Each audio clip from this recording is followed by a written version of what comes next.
frightening morning for passengers on that plane flying at 30,000 feet when suddenly they were hit by such convulsive turbulence, so extreme it forced the United flight to make an emergency landing. Passengers sent to the hospital.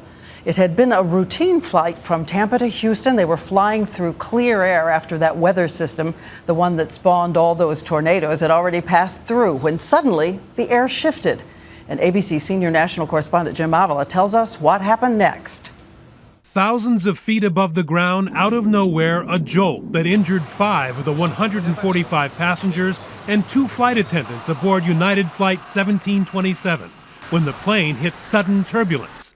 The Tampa to Houston flight was nearing approach when over Lake Charles, Louisiana, it hit leftover bumpy air from the terrible storms that swept through Texas yesterday. If you're walking around or the flight attendants have a card out and you hit one of these very large updrafts that is dangerous, you can get everybody thrown into the air who's not strapped down. The pilots had to declare an emergency for an immediate priority landing.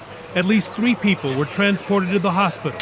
The FAA says already this year, with today's incident, a total of 12 passengers and crew have been hurt by turbulence. That's as many as were injured all of last year or 2010. This NASA video shows just how rough the ride can be. In-flight turbulence remains the leading cause of non-fatal injuries. Nearly 300 people hurt since 1980.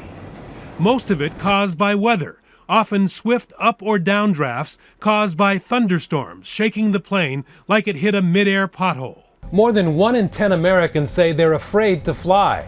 And when they feel that first jolt of turbulence in mid-air, that often is what sets their heart and their body a-shaking. But while turbulence causes injury, experts say it has not brought down an airliner in 50 years. The planes are built to bend in rough air. All our airliners in service worldwide are capable of handling far more than we're capable of handling either in the cockpit or in the cabin. They're just really tough machines. And that stormy weather is still wreaking havoc for air travelers over the southwest United States.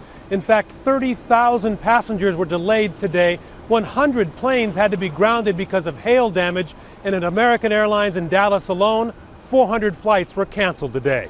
Diane? All right, Jim, as you said, that stormy weather continues, and that extreme turbulence was fueled by the same system that spawned those monster tornadoes, with 7 million people in the storm zone. But miraculously, no one was killed. ABC's Ginger Z spent the day with some of the people who rode out the storm, and tonight she tells us their stories, their secrets of survival. Ginger is in Forney, Texas for us tonight. Ginger. Good evening, Diane and everyone. Their secret, this family was not being home. I mean, look at this disaster. It was a living room, not an outdoor porch. I go up their staircase here, and there is absolutely nothing left of this 2-story home. It is now all in their backyard and beyond, like 650 other damaged and destroyed homes in this region. Unbelievable, man. Dallas Metro inhaled by tornadoes. Homes picked, plucked, and thrown. But remarkably, nobody died and only a few people were seriously hurt. All day, one saga of survival after another. Here's my daughter. In Arlington, Pam Blacksher took cover as the roof was ripped from her home. Everything started shattering, and I just laid on the floor with the dogs. In Forney, we met Ricardo Castillo, who watched the tornado form in his backyard. I went through the sofa back here, and as soon as I went through the bed, I just grabbed a couple blankets and a pillow and just went into the closet. See the baby bed? Sherry Enoch was babysitting her grandson and 2 other toddlers. I went and got the children and got a comforter off my bed and got into the middle bathtub of this home here, and it hit. She clung to the kids, her home crashing down around them. And as the cruel wind started pulling her grandson away, she grabbed onto his feet. And as it was pulling him, I was just kind of trying to grasp him, to keep him in my lap. And I had a hard time doing that. But, I didn't think we were going to make it, honestly. They survived. And today, another mini marvel. Come here, Haley. Come here, baby. Come here. Oh, there she is. She made it out. But maybe with only 8 lives.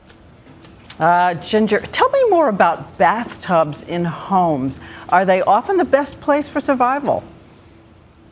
It really depends, Diane, on where the bathtub is located. Let me give you an example. You remember I was standing upstairs. There was a bathtub there at one point. Now it's in the backyard. That would not have been safe. Certainly if your bathtub is next to windows, bad idea. You've got to be at the lowest level, most interior closet or bathroom away from windows, unless you have a basement. That's, of course, the best place to be.